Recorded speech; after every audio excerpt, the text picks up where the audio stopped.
Hey there, and welcome to the fifth section of this course, where we will learn advanced ways of manipulating streams. In the previous section, we learned about the Stream API, learned all of the operations on streams, and solved a few practical examples. The topic for this video is advanced filtering and mapping using streams, where we will go through examples and will practically show how to filter and map streams in more advanced ways. On your screen now, you have a bit of code pre-written. I have an athlete class with a field for name and number of medals. I have two getters for those fields. I'm going to create a linked list of athletes and add a bunch of values. Now what I want to do is filter out the athletes that have a name with an even number of letters and contain the letter A or the letter E.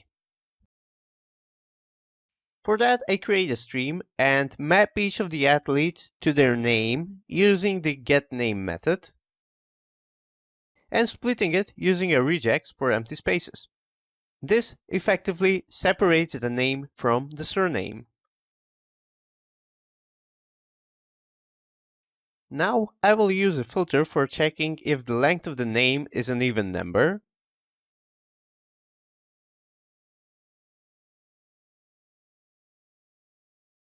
Then another filter to check if the name contains the letters A or E by using the method contains.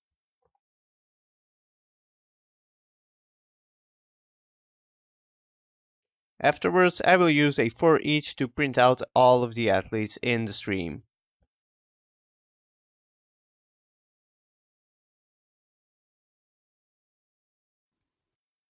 Running the code yields the results of Kobe Bryant and Larissa, which both have a even name and have the letter A and E in their names. Next up, I will create a separate method for checking if the athlete has more than 10 medals. I will do that inside of the athlete class. It's going to be public, because everyone can access it, and it will return a boolean.